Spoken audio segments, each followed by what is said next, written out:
All right. Hi, guys, and welcome back to Interact's Creator Stories podcast. Thank you so much again for being with us today. I'm your host, Jasmine Solana. And with me today is Hana Siddiqui. Hana, thank you so much for being with us on our show. Oh my goodness, thank you so much for having me. I'm so excited to be here.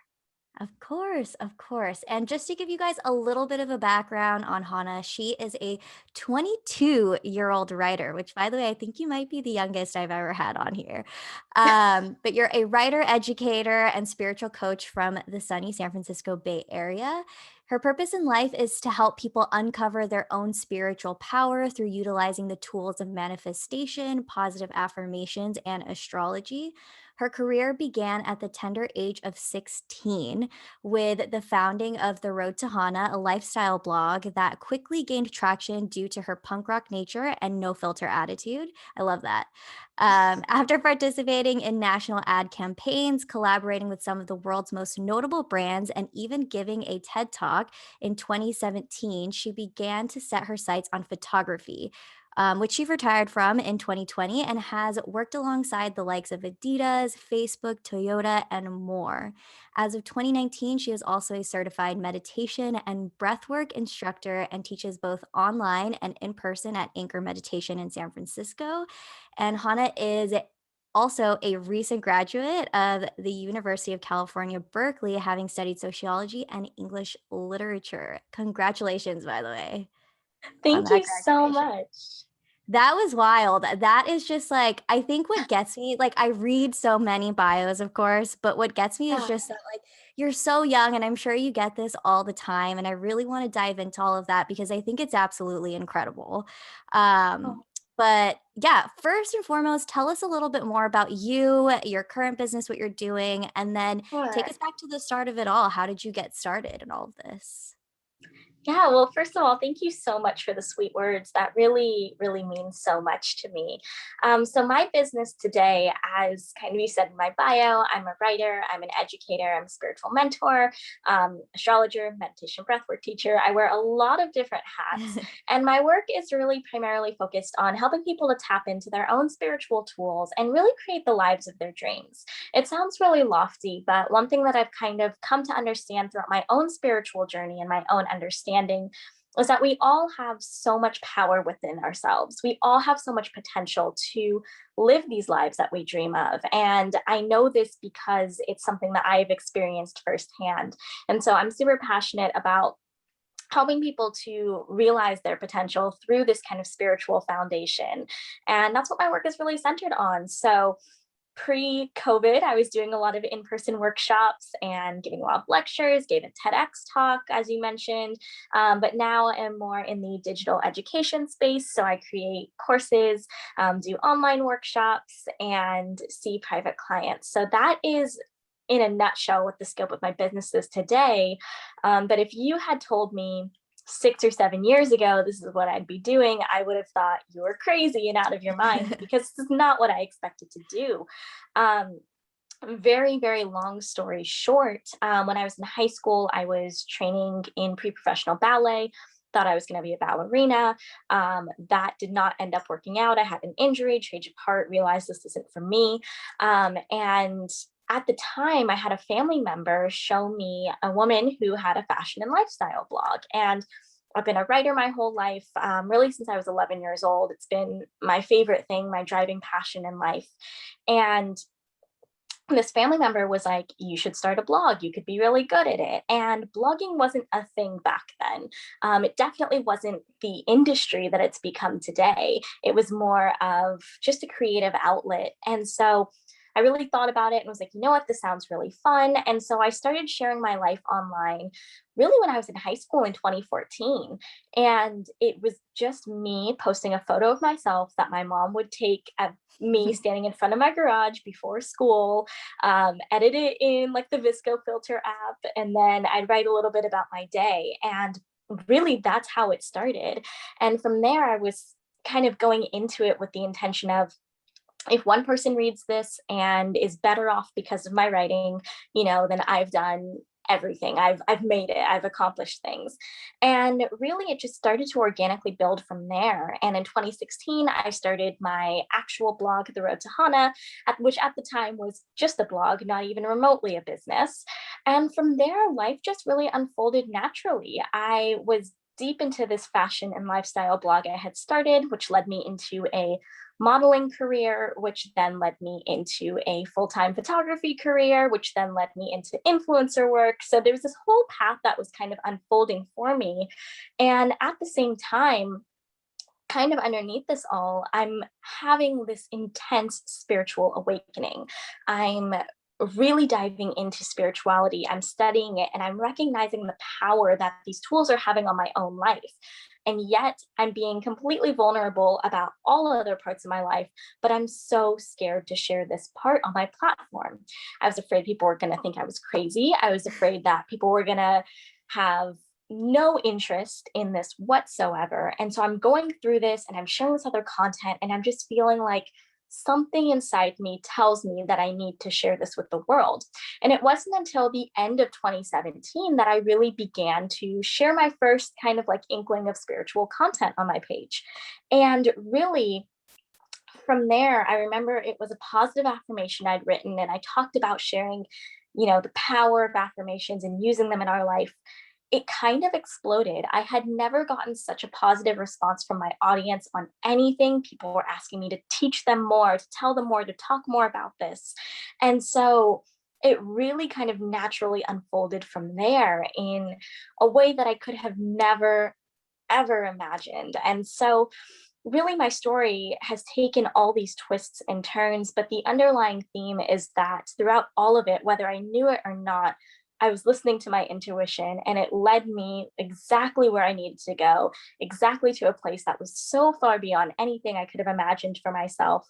And I think that's the same ethos that I carry into my business today. It's very much an intuitively led business. It's how I make decisions, it's how I operate. And so far, it hasn't failed me yet.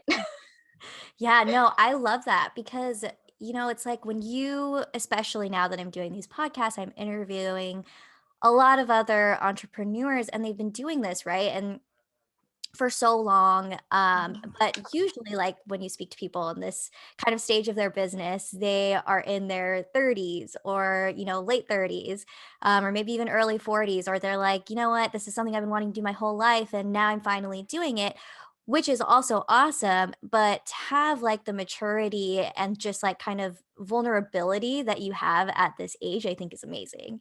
So I think what I want to ask you first is, how did you deal with some of the stresses that comes with growing something online or growing a business? Because I know you said that like it wasn't really a business yet, but how do you go through Yeah. all those stresses and you still kind of haven't even dipped your toes into the actual world yet, you know? Yeah. It's I think for lack of a better term, it's honestly bizarre. It's really bizarre. Um, Growing up, I never really felt like I connected to people my own age. I was definitely that kid that was labeled an old soul from the time I was probably about 2 or 3 years old.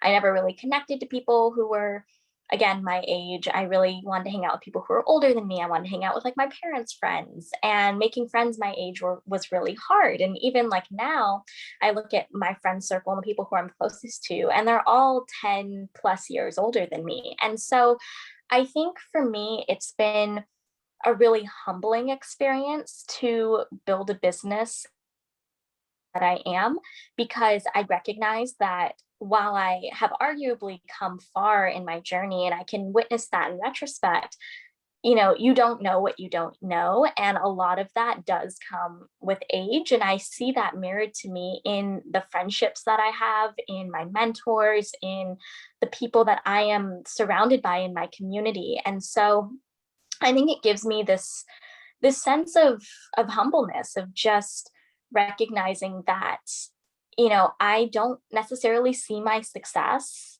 as success. I see it as, okay, I've done some things right and I've done a lot of things wrong, and I'm continuing to learn and continuing to grow, and eventually one day I'll get it and I'll get there. But I'm open to the process of growing and learning and adapting and continuing to build. At the same time, I will be totally honest that the imposter syndrome can be very, very real. But I think that's just kind of how I've approached it, as the fact that, even though I'm young, even though I'm doing this, I still have so much to learn and I'm going to learn so much. And so I just have to keep going and trusting the process. Yeah, I love that outlook. I think that's like I said, like such a mature way to think of it. I feel like I didn't learn that until like yesterday. But so you started this online thing. You didn't really know what was going to happen with it. It was mostly for fun, I'm assuming. And Yes. it just kind of grew naturally and organically, but you still also pursued like an academic career at the same time. Like you actually like went to Mhm. school, you got into college, a good college, mind you. But like how are you able to do both? Did you have to, stop one or the other at some point? Did you have to choose, or were you able to actually figure out that time management? So honestly, I didn't really see there not being an option to do both. I was raised by two parents who immigrated here from India, granted when they were kids, so they're very American. But my dad, in particular, still kind of held the same traditional Indian beliefs around education. So I was pushed really hard in school growing up. I was kind of raised with the idea of like, you go to college, study whatever you want, but you have to go to college. You have to get a degree. And so not getting a degree wasn't necessarily something I saw as an option for me.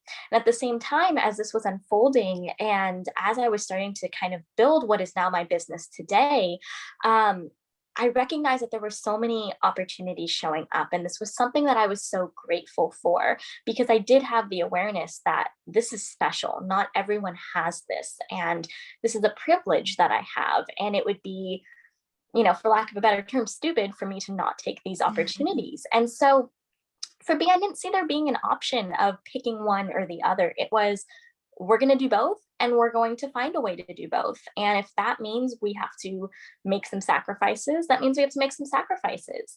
And I think one thing it taught me was just getting really good at time management, because despite, building this business, which was a full time venture in itself, and despite going to school, I still maintained having a social life and dating and having friends. It was really hard. It was really, really hard. And there were a lot of nights where I lost sleep. There were a lot of times where, I was not proud of this, but I was in lecture in class. I had my lecture notes on one side and I was doing emails regarding brand collaborations on the other. And it was just the price that I needed to pay. And it's funny because even though I did that for 4 years, now that I've been out of college for a year, I look back and I'm like, but how did I actually do that? How did that actually happen? But I think it was just something that was so innate within me that I just knew, like, you have to find a way. I wonder if it's like, I don't know, I'm just trying to think back, I'm trying to go back into my own college brain and try to think Yeah. about the time. Like, I wonder if it has so much to do with mindset, right? Like, your mindset in Yeah. this was, it's not an option to let go of one or the other for me because I'm so passionate about both. I need to do both. But, like, I'm thinking of my own self, and at the time, I was just like, I'm just trying to get through this." Yeah. And then, I mean, in my head at the time, it was always like, "Once school is over, I can do what I want. Once school is over, I can do Mhm. this and that." And I actually saw something, like, on TikTok yesterday that was like, "Enjoy the journey. Stop thinking, like, once X is over, it will automatically Mhm. get better." But I just, like, love the way you thought of it as in, like, "This is something that I wanna do, and I'm gonna do it," and now you're kinda confused at how you do it, but you did. Yeah. And I think one thing too that I definitely feel like I need to mention is the fact that I did have a lot of support from my family throughout this that enabled me to be able to do this. I had a really solid support system in kind of all aspects that carried me through this journey. And I think without that, it would have been a lot more difficult. Um, and at the same time, too, I also had the constant reminder from those around me of, you only get, at the time I was a junior transfer to UC Berkeley. So you only get 2 years of a Berkeley experience. Enjoy it. Mhm. Take the opportunity for what it is, because you will never get this again. And I think that was something I always kept in the back of my mind because I know that I'm the type of person where my days get so busy. I'm juggling so much. I'm like a hamster on the wheel constantly that sometimes I get into a situation of just like, okay, but what's the next thing? What's the next thing? And I know I had moments of approaching college where it was just like, okay, one more semester and then we're on to this, and one more semester here. But I really tried to ground myself in those moments and remind myself that this is time that's meant to be enjoyed. Enjoy this, soak up this experience. And with my last semester of college falling during the height of the pandemic, I'm really glad that I kept that mindset because it allowed me to enjoy the time that I was able to have at college. I love that. So now that you've graduated, you don't have to Mhm. do both. What's Yeah. next? It's funny because I had one of my friends tell me when I was in college, like, once you graduate, your plate is going to be even more full than it is now. And I was like, no, I'm going to have so much time to like be creative and explore. And nope, she was so right. My plate is even more full than it was in college. So I have been really, really grateful to be able to run my business full time now. That little blog has become a full time business. And so my focus is really there. At the same time, I'm also kind of working on establishing a small startup, which we'll see Ooh, how that goes. It's really in the baby stages right now, but I'm always circulating new ideas, focusing on how I can continue to build, and also supporting other people around me and building their own brands as well. So it's really been, again, like an organic kind of venture, but I would say that my mind is very focused on career and on building and how much can I continue to learn and grow even outside of the classroom. I love that. That's awesome.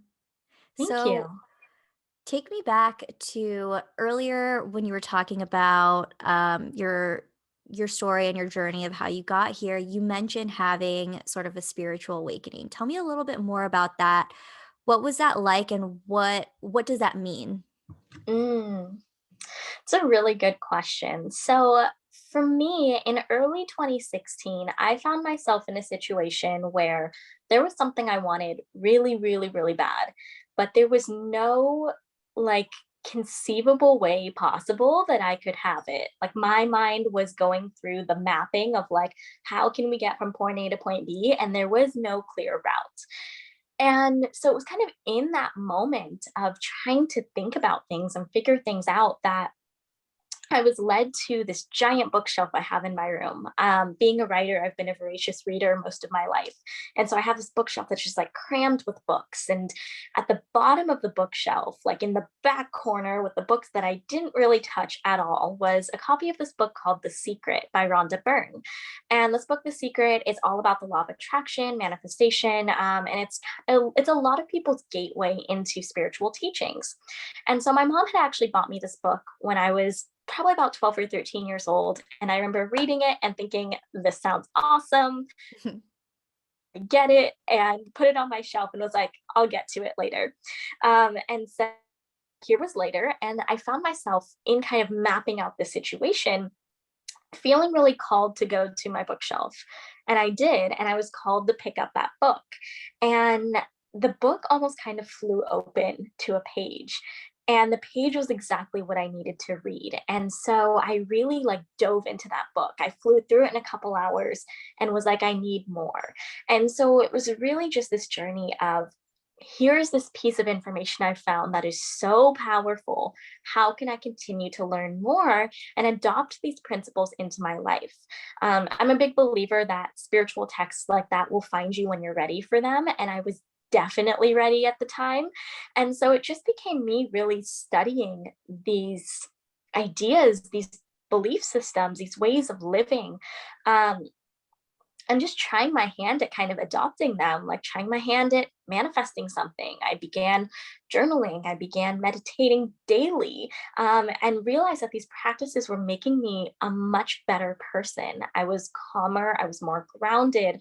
At the time, I was dealing with a lot of depression and anxiety, and I was starting to feel joyful and more at ease again. And I realized that these tools had so much power for me. So it was really my spiritual journey really came from the same way that I built my business, which was me just being open to learning and looking at all of the resources I had at my disposal and really utilizing them to its potential.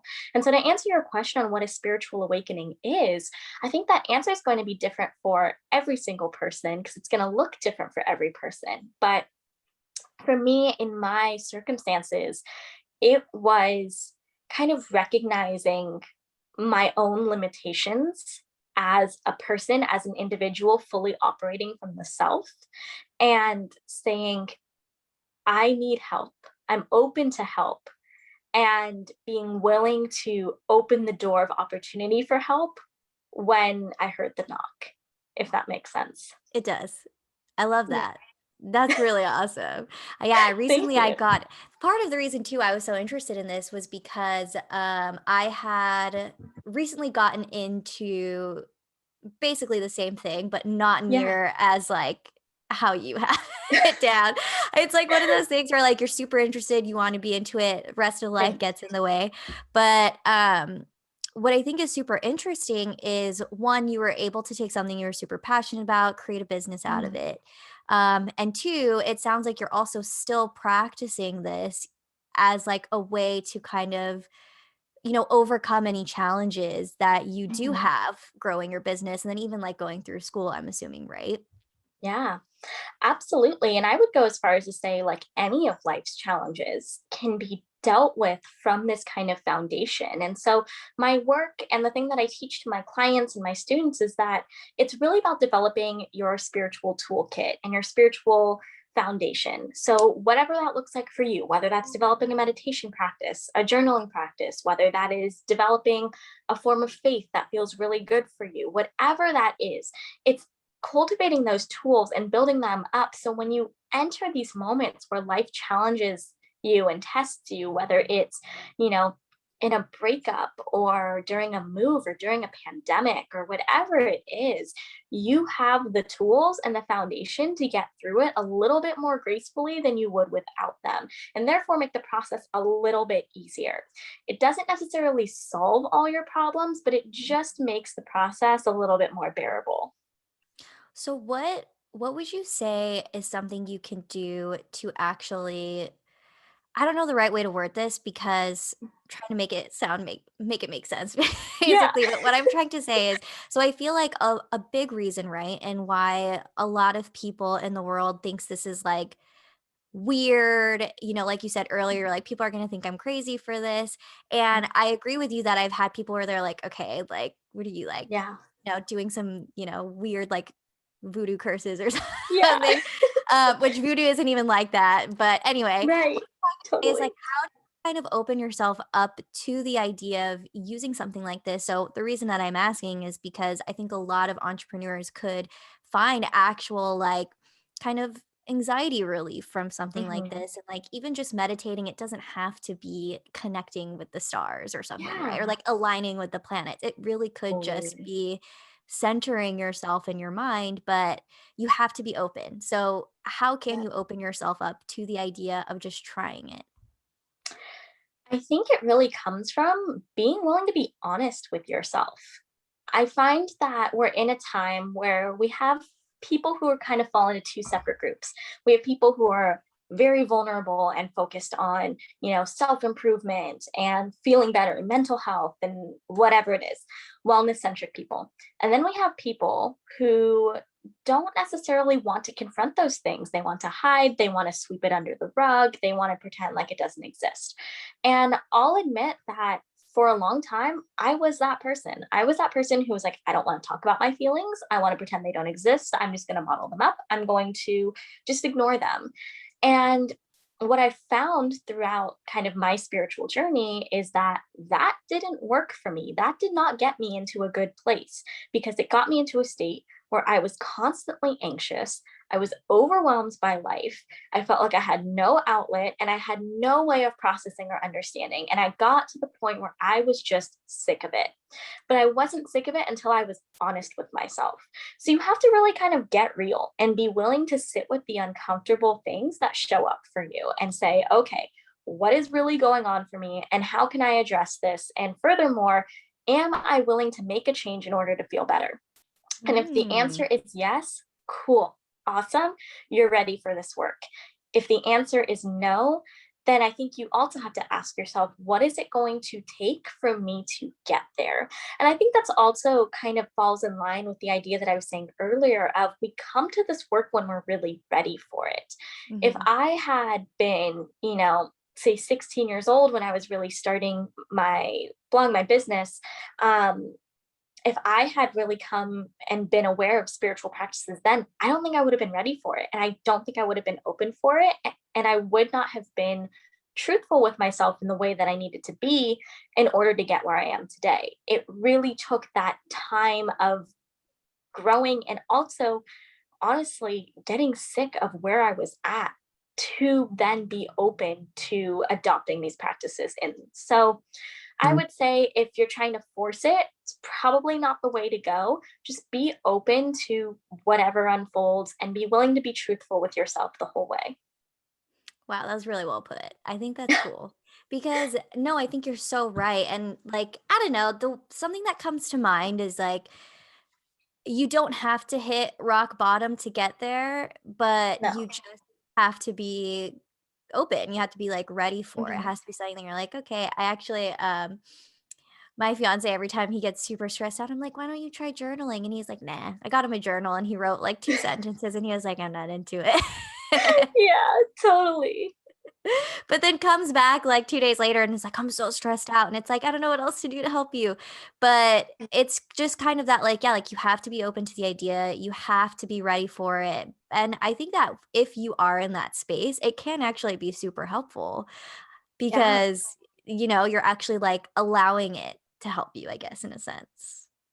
Totally, totally. And like you were saying too with meditation, like you can come at it from a spiritual approach or what some people call like a more woo woo approach. Like if you want to do like a full on moon ceremony and like have a sound bath under the stars, like go for it. I am all in Mhm. support with you and I will join you in that. Like that sounds awesome.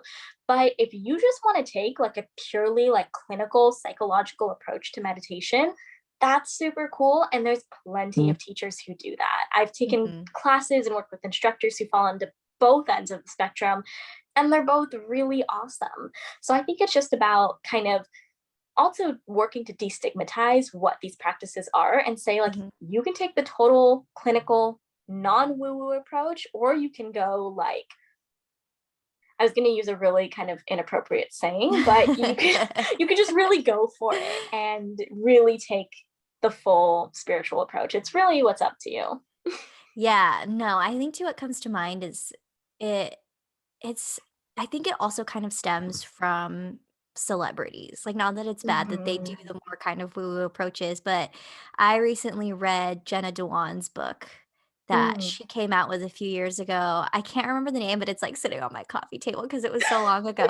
But she talks about going, like, to the rainforest in the Yeah. Amazon, and she did some, like, really spiritual kind of bath practice that they do there, which in my head, I was like, wow, that's beautiful. But I can see how other people are like, what? I can't. Yeah. How am I supposed to do that at home? Like, I'm trying to run a business. I have kids, for example, or like, I Mhm. have like responsibilities. I can't just like leave to the Amazon to do this. And then if you try to research it online, like, I do think there is a lot out there that do kind of come at it from like, you have to have your crystals and you have to have the right Yeah. space, but you can really just sit on your bed Yeah. and try it out and just, like, kinda keep quiet and center yourself. That's what I did. My spiritual awakening was in my bedroom at my parents' house. It was Wow. nothing exciting, it was Mhm, nothing fancy, but that's where it happened, and I think it's so true, like, we see these different, wellness publications. I'm not going to name any names, but I think people can figure it out for themselves that like to take these really sacred cultural indigenous spiritual practices and, for lack of a better term, colonize and commodify them to the point where they kind of lose the intrinsic value and the deep rooted connection that they had. And I think that's what a lot of people think is spirituality because they're spoon fed that narrative by Hollywood, by mhm. celebrities.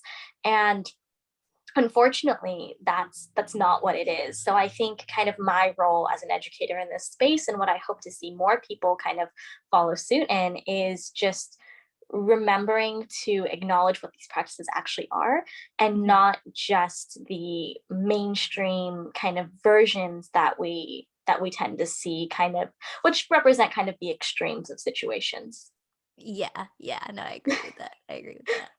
So, something I was thinking about too, kind of as we were speaking, was, you started out so young and it was just like regular Mhm. blogging. It's not like you're trying to start an online business at the time. But Totally. something that comes to mind is, especially starting much younger, you don't have the same resources that somebody Mhm. has if they like started out in corporate, right? And they're like, this isn't for Mhm. me. And so they have maybe like some money saved up. They kind of know a little bit about like how the real world runs. And by real world, I mean just like corporate Yeah, business in general. totally. But how did you figure all of that out? And how were you able to kind of, overcome that and actually build something out of it without having that type of experience? Honestly, it's so true, because I feel like there's a lot of people who get held back from starting their businesses because they're just like, I don't have the resources. I can't pay $15,000 to hire a coach or to invest in this program. And really, how I started was utilizing the power of the internet. I literally Wow. Googled and YouTube searched my way through everything that I know. I mean, I spent hours watching YouTube videos, listening to podcasts. I took pretty much like every free Instagram webinar that you could possibly find. Like, I took them all. And so I was basically like, how can I utilize as many free resources as I possibly can? And it's not going to teach you everything, but it'll teach you enough to get started. And even now, I mean, that was back in 2016. And even now, because of how like this whole industry has exploded, and especially after COVID, just like how many people are working online, there are so many resources out there. So, even if you can't invest your money into your business, invest your time wherever and whenever you can. So read those blogs, listen to those podcasts, take all those free webinars, even the ones that might seem a little crappy. Like, I promise you'll get something out of it.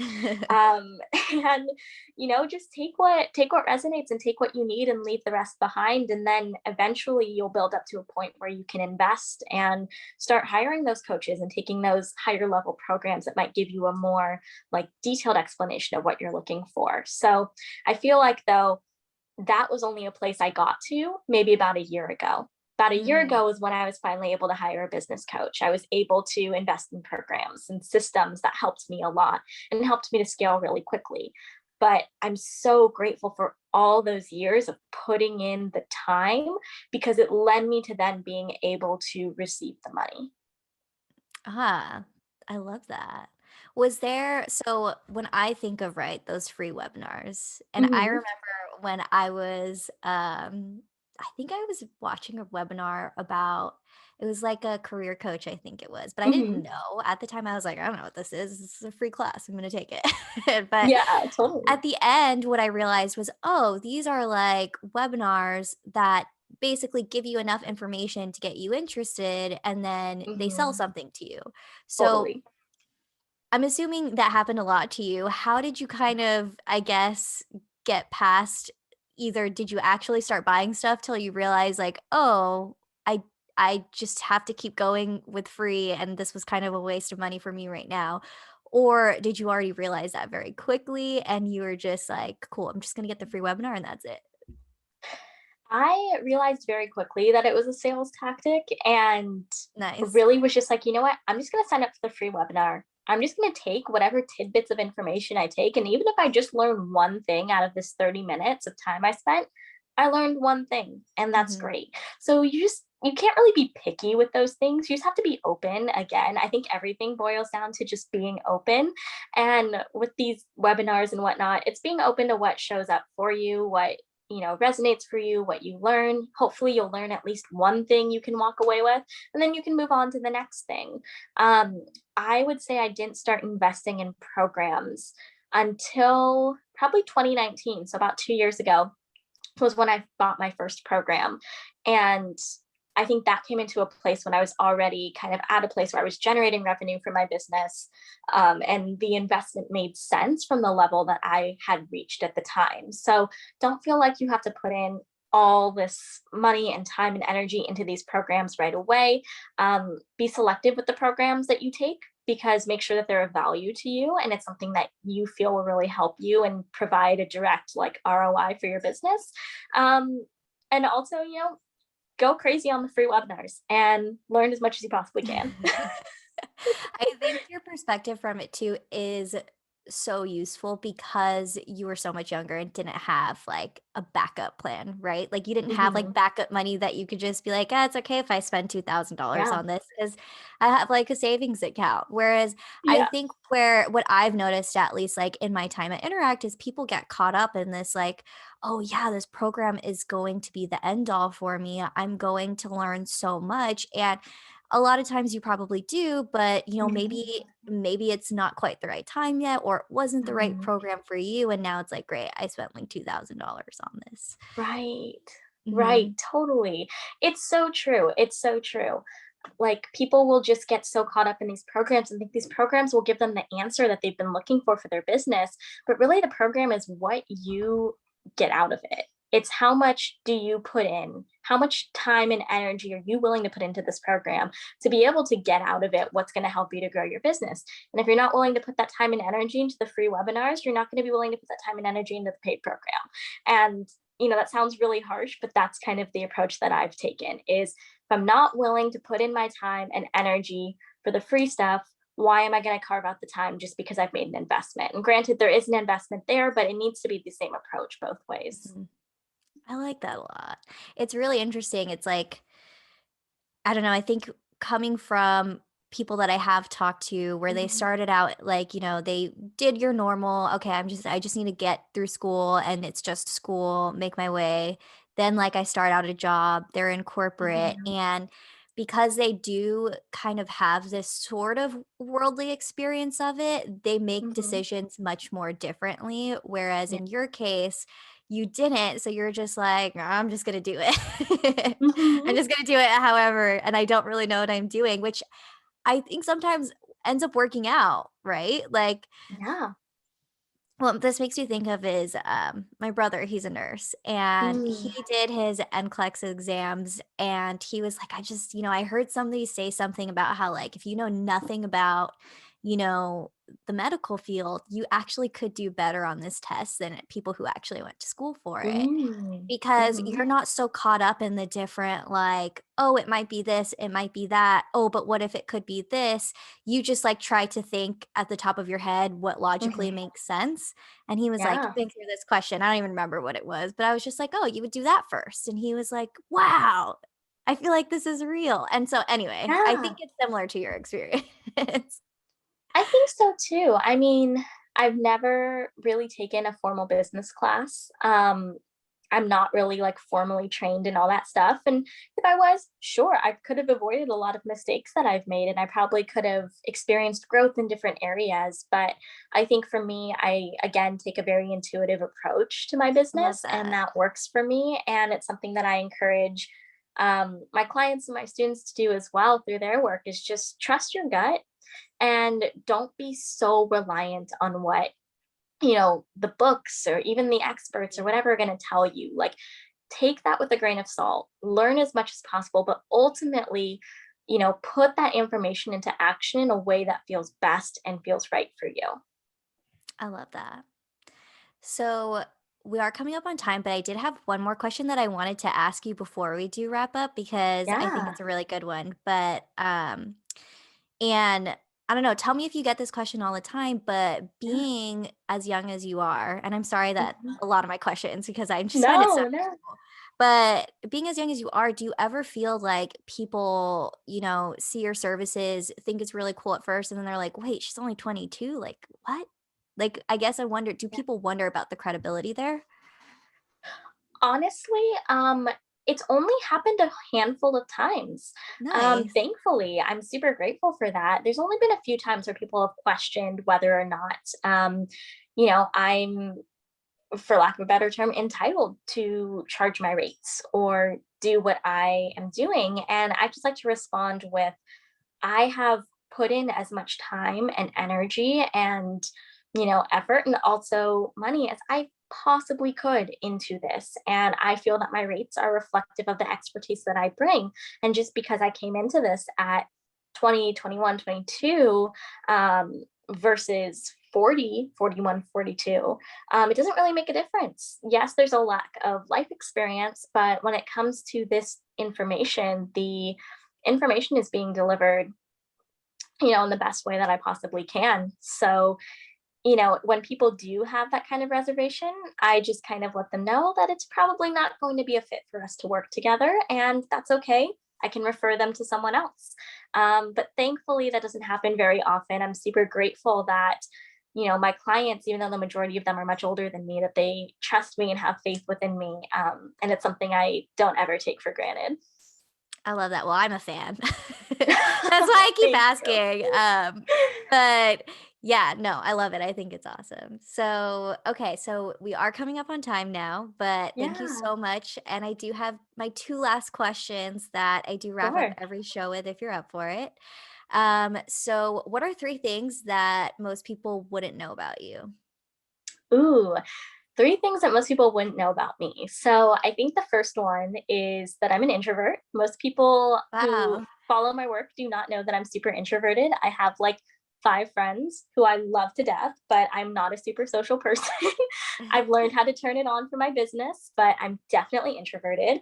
And two, with that, another thing people wouldn't know about me is that my favorite way to end my day is by curling up in like some cozy PJs, Oh my making a God, nice yes. dinner, and playing my Nintendo Switch. Like that's my favorite thing ever. And a third thing that people wouldn't know about me, um, is that I think if I weren't doing the work that I was doing, I would want to do something with interior design. I Ooh. love interior design. I'm super passionate about it. But it's not something it's not something that I think I would do professionally given the path that I'm on. I will say, for those of you who aren't watching the video version of this, her background looks really cool. So Thank might need to you. go watch the video to see the background. I could see that. But awesome. So my last question is if you could give yourself a single piece of advice at the start of it all, what would it be? I think the single piece of advice that I would give myself is just to relax and trust the process more. It's something that I've done, but I know one thing about myself is that even still, I'll have moments of getting really caught up in, but how's it going to work out? And how's it going to happen? And what's going on? And it can be really difficult sometimes. And I think every time that I have stressed and worried about how something is going to come together in my business, how is that launch going to go? Are we going to, meet our goals, our KPIs for this quarter? Like, how is that going to happen? Every time I've stressed about it, it has always turned out better than I could have imagined. And there was no reason to stress in the beginning. And really, all I did was cause myself a lot of turmoil for no reason. So I think one thing that I would go back and tell myself, and that I'm still trying to tell myself today, is that you don't need to stress because it's going to be okay. The universe has your back and it's going to work out somehow. I love that. Well, Hannah, thank you so much for being on our Creator Stories podcast. Can you please let people know where they can find you online? Yeah, absolutely. First of all, thank you so much for having me. It was such an honor. So you can find me everywhere at The Road to Hana. Hana is spelled like Hannah, Hannah. So my website's theroadtohana.com, which has details on all of my offerings, how to work with me, my programs, Instagram at The Road to Hana. I'm on TikTok at The Road to Hana _ because someone took The Road to Hana, but that's a whole other story. YouTube, Twitter, pretty much everywhere you can find me there. And if you have any questions or comments, like feel free to DM me, message me. I love getting to talk to people. Awesome. All right, guys. And as always, you can find her links underneath our actual podcast recording of this if you're on our site or in the description. But thanks again for being on our show with us, and we'll see you next time. Bye.